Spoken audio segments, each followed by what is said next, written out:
सुजानगढ़ के राजकीय बगड़िया उप जिला चिकित्सालय में डिजिटल स्वास्थ्य सेवा के क्षेत्र में उल्लेखनीय उपलब्धि हासिल करते हुए आयुष्मान भारत डिजिटल के अंतर्गत आभा पंजीकरण एवं ऑनलाइन स्वास्थ्य सेवाओं के क्रियान्वयन में राजस्थान के अग्रणी अस्पतालों में 5वां स्थान बनाया है। अस्पताल में मरीजों को आभा आयुष्मान भारत हेल्थ अकाउंट के पंजीयन, स्कैन, शेयर के आधारित ऑनलाइन टोकन प्रणाली, डिजिटल ओपीडी पंजीकरण, ऑनलाइन चिकित्सा परामर्श, प्रिस्क्रिप्शन जैसी सुविधाओं को प्रभावशाली बनाया गया है। आभा के माध्यम से मरीजों को एक विशिष्ट डिजिटल स्वास्थ्य पहचान प्राप्त होती है, जिसके अनुसार स्वास्थ्य रिकॉर्ड में सुरक्षित आसानी उपलब्ध रहते हैं। डॉक्टर कमल धानिया और डॉक्टर ममता चौधरी ने बताया कि अस्पताल प्रशासन द्वारा डिजिटल स्वास्थ्य सेवाओं को बढ़ावा देने के लिए निरंतर प्रयास जारी है। परिणाम स्वरूप बड़ी संख्या में आभा आधारित सेवाओं को लाभ मरीज उठा रहे हैं। बिना आवश्यक प्रतीक्षा के ऑनलाइन टोकन प्राप्त करके चिकित्सा सेवाओं को प्राप्त कर रहे हैं। बगड़िया हॉस्पिटल में सूचना सहायक विश्वजीत ने बताया कि अस्पताल में राजस्थान सरकार एवं भारत सरकार की डिजिटल स्वास्थ्य सेवा संबंधी पहल को जमीनी स्तर पर सफलतापूर्वक लागू करने में अस्पताल की टीम की बड़ी भूमिका रही है। इस उपलब्धि का श्रेय डॉक्टर, नर्सिंग अधिकारी, फ्रंट डेस्क ऑपरेटर, सूचना प्रौद्योगिकी टीम सहित कार्मिकों को समर्पित कार्यशैली को जाता है। अस्पताल प्रशासन ने भविष्य में डिजिटल स्वास्थ्य सेवाओं। मैं डॉक्टर कमल धानिया, वरिष्ठ चिकित्सा अधिकारी चेस्ट फिजिशियन के तौर पे मैं आपके आभा के बारे में बताता हूँ कि ये आभा आईडी एक बहुत ही पेशेंट और मरीजों के लिए बहुत ही अच्छी और सुगम है। इसमें मरीज को किसी भी प्रकार के मतलब कोई लाइन में लगने की वैसे कोई जरूरत नहीं है। सीधे वहां से पर्ची कटती है और रूम नंबर के हिसाब से डॉक्टर के पास आते हैं और वहां से दवाई, प्रिस्क्रिप्शन दवाई वहां से लिखित में मिलती है, पूरी दवाई उसमें मिलती है। ये पेशेंट, इसमें कोई कंफ्यूजन भी नहीं होता। इसमें जो दवाइयाँ लिखी होती है वो घर पे भी देख सकता है। और इसमें यदि बाई चांस ये पर्ची खो भी जाती है तो दोबारा मरीज आता है तो हमारे पास इसका प्रिस्क्रिप्शन ऑनलाइन होता है, तो उसके हिसाब से हम देख के मरीजों को दवाई देता है। ये बहुत ही अच्छा है और बहुत ही इसमें अच्छी है आभा आईडी की। मैं आपको ये भी बताना चाहता हूँ कि जो आभा आईडी का जो प्रोसेस जो राजस्थान में कंप्लीट चल रहा है, इसमें पूरे राजस्थान में सुजानगढ़ बगड़िया हॉस्पिटल 5वें नंबर पे है। जब से आभा ऑनलाइन हुआ है, मतलब हमारे 2-3 दिन पहले इसका शुभारंभ किया गया है। इससे क्या होता है कि पेशेंट फर्स्ट थिंग तो है कि घर बैठे भी अपना वो टोकन रजिस्टर कर सकता है, तो यहाँ उसको लाइन में नहीं लगना पड़ेगा। उसके बाद में जब पेशेंट आता है तो उसको किस डॉक्टर को अपने कंसल्ट करना है, जैसे कि मुझसे करना है, किसी भी डॉक्टर से करना है, तो उसके डॉक्टर के नाम का वो टोकन वहां से कट जाता है। उससे पेशेंट को क्या होगा, जिस डॉक्टर का नाम है इजीली वो उस रूम में रूम नंबर मेंशन होता है, बकायदा डॉक्टर का नाम होता है, तो पेशेंट इजीली उसको अप्रोच करने में इजी रहता है। फिर जब हमारे पास पेशेंट यहाँ आता है तो उसमें क्या होता है, ऑनलाइन उसका सारी नेम डिटेल सब हमारे पास मेंशन रहती है। उससे फायदा ये है कि पेशेंट हमारे पास जब आएगा तो हम उसको जब मेडिसिन लिखते हैं तो उसमें हम सारी चीजें मेंशन करते हैं, उसकी क्या कंप्लेंट्स हैं, कितने दिन से कंप्लेंट्स हैं, प्लस हम ये मेंशन करते हैं कि उसको किस रूट से देनी है, उसका क्या शेड्यूल रहता है, कितने डेज के, तो वो क्लियरली मेंशन रहता है। तो इन केस मान लो पेशेंट को कई बार समझ नहीं आता तो आराम से उसमें देख के घर को कोई भी पढ़ा लिखा मेंबर समझ के उसको आराम से बता सकता है। सेकंड थिंग फायदा ये है कि मान लो कि कभी पेशेंट की अगर पर्ची गुम हो गई तो हमारे पास ऑनलाइन रिकॉर्ड अवेलेबल रहेगा हमेशा कि वो पास्ट में कब आया, हमने उसको क्या मेडिसिन दी, इवन वो किस किस डॉक्टर के पास उसने विजिट की, तो ये हमारे पास सब अवेलेबल रहता है। तो ये बेनिफिट है आभा का। ऑनलाइन रिकॉर्ड रहेगा पेशेंट का, तो पेशेंट को भी इजी रहता है और हमें भी इजी रहता है पेशेंट को एसेस करना कि भाई क्या मेडिसिन देनी है, कैसे ट्रीट करना है और प्रीवियसली वो क्या क्या ले चुका है। किस तरह से आभा रजिस्ट्रेशन कार्य करता है, राजकीय बगड़िया हॉस्पिटल में किस तरह की पोजीशन है पूरे राजस्थान में आभा?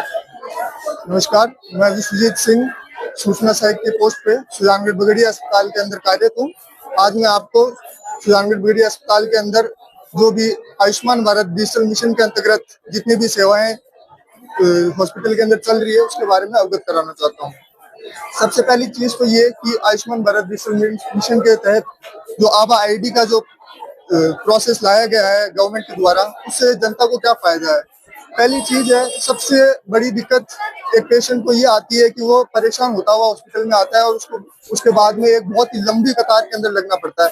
पहले वो पर्ची काउंटर की लाइन पे लगता है, फिर वो डॉक्टर के पास में लाइन में लगता है, फिर वो दवाई काउंटर पे लाइन पे लगता है, उसके बाद में फिर वो कहीं उसकी जांचें रहती है तो उसको वहां पर भी लाइन में लगना पड़ता है। तो इस चीज के समाधान के लिए सरकार के तहत सभी अस्पताल के अंदर और मेनली हमारे सुजानगढ़ बगड़िया अस्पताल के अंदर ये आभा काउंटर का और आभा प्रोसेस का काम चालू है, जिससे जिससे पेशेंट्स को ये रहता है कि वो सीधा अपने आबा ऐप से, जो कि गवर्नमेंट के द्वारा निर्धारित है, प्ले स्टोर पर रहता है आबा ऐप, को अपने मोबाइल पे आबा ऐप से लॉगिन करके और अपनी जो आबा टोकन है वो यहाँ पर जनरेट कर सकते हैं। जैसे कि आप पीछे देख सकते हैं, ये एक आबा नया बनाया हुआ आबा काउंटर है, जिसके अंदर पेशेंट आते हैं, अपना आबा काउंटर अपना आबा टोकन बनवाते हैं और डायरेक्ट डॉक्टर के पास जाते हैं।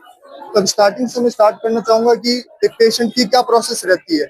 एक आज के युग के अंदर जो डिजिटल युग है, इसके अंदर सब छोटे से बड़े सभी लोग आजकल सब लोग इंटरनेट से इक्विप्ड हैं, सब लोगों के पास मोबाइल फोन से सबके पास इंटरनेट है। तो जो आबा ऐप है, एक पेशेंट आता है, वो अपना आबा एप्लीकेशन खोलता है, उसके अंदर अपनी आबा आईडी लॉगिन करता है। अब ये बात मैं आपको बताना चाहूंगा कि कोरोना के समय पे जब टीकाकरण हुआ था, तब राज्य सरकार के द्वारा 98% पूरी जनता का, राजस्थान की 98% पॉपुलेशन का आबा आईडी उसी टाइम बना दिया गया था। तो पेशेंट आता है, डायरेक्ट अपनी आबा आईडी लॉगिन करता है। लॉगिन करने के बाद में जैसे कि आप देख सकते हैं, यहाँ पर एक स्कैनर लगा हुआ है। ये सुजानपुर बगड़ी अस्पताल का स्कैनर है, जिससे पेशेंट अपने आबा ऐप पे स्कैन करता है इस स्कैनर को और सीधा उसका टोकन जनरेट होता है। टोकन जनरेट होते ही उसको सिर्फ इतना बताना होता है कि मेरे को किस संबंधित डॉक्टर से मुझे परामर्श लेना है। तो उस डॉक्टर का नाम बताता है वो, और उसके बाद में सीधा वो टोकन लेके डॉक्टर के पास में जाता है। उसको ये जो लंबी कतार जो लगी हुई है, उसमें लगने की कोई आवश्यकता नहीं होती है। अब जब वो डॉक्टर के पास में जाता है, तो अब इसके अंदर सिक्योरिटी फीचर्स ये रहते हैं कि कोई फर्जीवाड़ा नहीं होता इसके अंदर। तो वो डायरेक्ट सिर्फ उसी डॉक्टर के पास में जाएगा जिससे उसको संबंधित परामर्श लेना है उसको।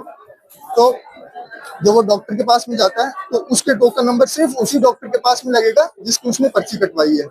उसके बाद में डॉक्टर उसको परामर्श देगा, डायग्नोस करेगा, उसका ट्रीटमेंट लिखेगा, और वो सारी चीजें डिजिटलाइज होती है। डॉक्टर अपने कंप्यूटर पे ऑनलाइन प्रिस्क्रिप्शन लिखता है, उसके अंदर सारी डायग्नोसिस वगैरह लिखता है, ट्रीटमेंट लिखता है, मेडिसिन लिखता है। उसके अंदर ये चीजें भी मेंशन होती है कि कौन सी दवाई दिन में कितनी बार लेनी है। तो कोई पेशेंट जो भी होते हैं, वो सब लोग कभी कंफ्यूज हो जाएं, घर जाके भूल जाते हैं, तो वो उस पर्ची के अंदर देख के, ऑनलाइन प्रिस्क्रिप्शन के अंदर देख के अपनी सारी कंफ्यूजन को दूर कर सकते हैं। दूसरी चीज ये कि अभी बगड़िया अस्पताल के अंदर लैब भी इंटीग्रेट हो रहा है IHMS के थ्रू। तो उसके अंदर वहां पर भी ये जो लाइन में लगने की समस्या है वो खत्म हो जाएगी। कोई भी डॉक्टर किसी भी पेशेंट की कोई जांच लिखेगा, तो तुरंत कंप्यूटर पे ऑनलाइन जांच लिख देगा, वो डायरेक्ट लैब के अंदर जाएगी। और लैब में जाने के बाद में जो प्रोसेस के द्वारा जिसका नंबर पहले होगा, जिसने डॉक्टर को पहले दिखाया होगा, उसका नाम आएगा और वो अपना ब्लड सैंपल देगा। जाता है DDC काउंटर पे, जहाँ पे दवा वितरण होती है। वहां पर जाने के बाद में वो अपनी दवाइयाँ लेता है, और जो ये दवाइयाँ होती है, ये राज्य सरकार को ध्यान रहे कि कौन सी दवाई किस पेशेंट को दी गई है, अपने हॉस्पिटल के अंदर कितनी दवाइयों का कितना, इन सभी जानकारी राज्य सरकार को मिल सके, इस चीज के लिए आबा काउंटर कार्यरत है।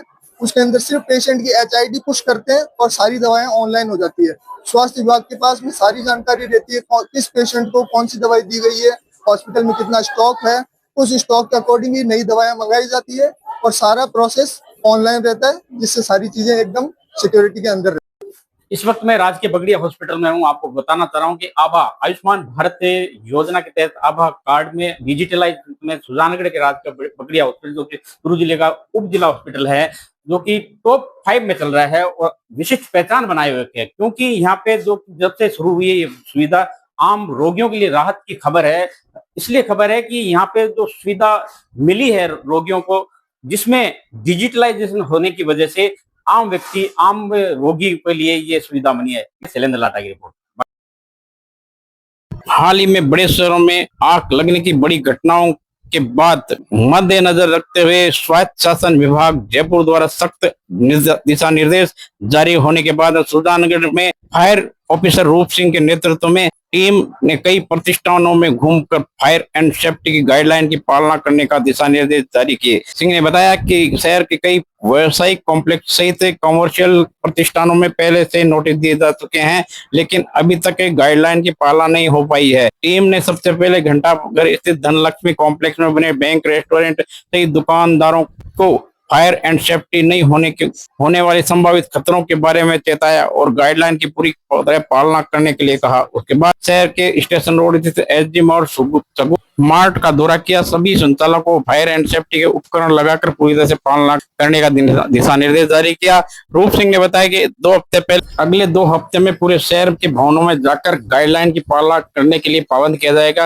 उन्होंने बताया कि धनलक्ष्मी कॉम्प्लेक्स में एक रेस्टोरेंट के किचन में पहले आग लगी थी, लेकिन अभी तक कोई पालना नहीं हो पा रही। इस वजह से बिल्डिंग में कई बार नोटिस दिए जाने के नगर परिषद से फायर एनओसी प्राप्त नहीं किए। उन्होंने बताया कि इस तरह की व्यवसायिक बिल्डिंग कॉम्प्लेक्स, विवाह स्थल, रेस्टोरेंट, रूफटॉप आदि विजिट करके फायर सेफ्टी को लेकर जागरूकता के साथ साथ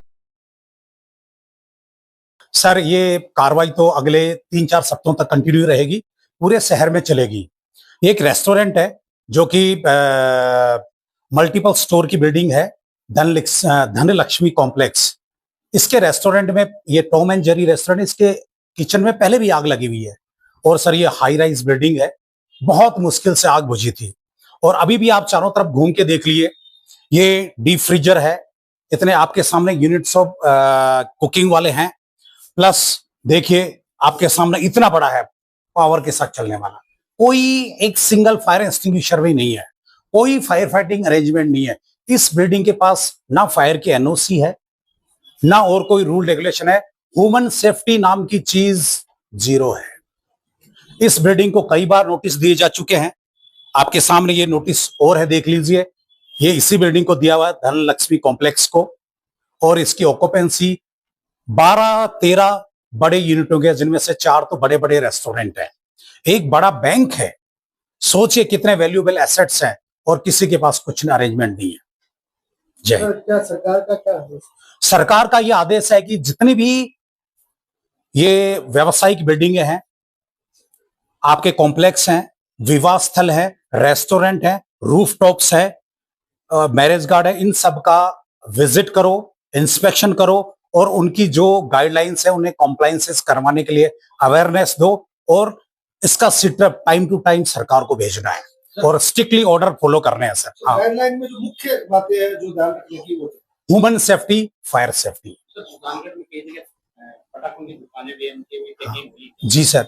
सर मेरे समय के अंदर 3 दुकानों के लाइसेंस का रिन्यूअल आया हुआ है।